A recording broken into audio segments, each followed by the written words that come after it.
Петгодишниот јубилеј од членството на Македонија во НАТО ја потврдува заедничката сила, солидарноста, моќта на обединувањето.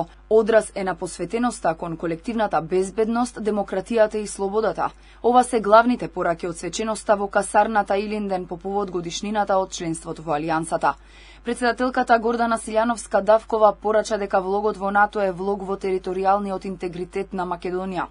Земјава ќе продолжи да придонесува за мирот преку учеството во мировните мисии, предводени од НАТО и од Обединетите нации, и ќе се усогласува со НАТО стандардите и со заедничката безбедносна и одбранбена политика на Европската Унија.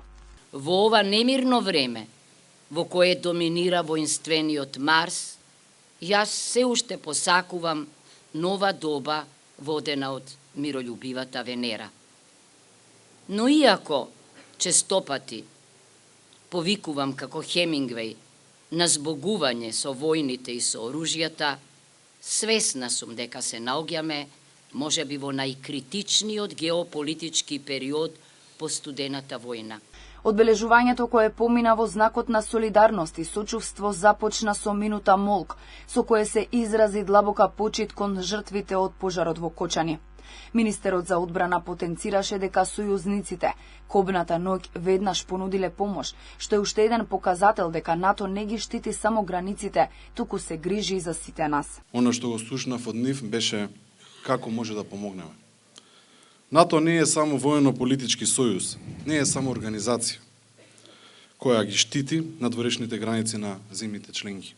НАТО е сојуз кој покрај сите различни гледишта на многу теми има една заедничка суштина – грижата едни за други. Македонија е силен и способен сојузник, се согласија началникот на Генерал-штабот и командантот на Здружената команда на сојузничките сили во Неапол. Патот кој започна во 1992 година не беше воопшто лесен, но напротив, пат исполнет со многу предизвици. Патување кое на крајот заврши со успех и не направи уште посилни. Денес нашата одлучност, напорната и посветената работа е лесно препознатлива. Овој регион и нашиот свет ќе продолжи да се соочува со комплексни предизвици причинети од зголемени тензии и влијанието на оние кои сакаат да ги поткопаат нашите вредности и начинот на живот.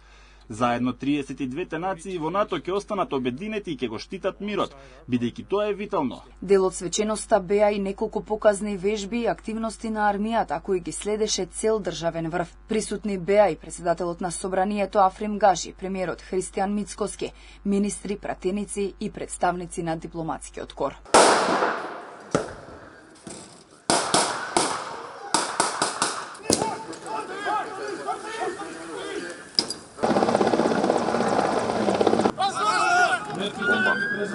Bomba.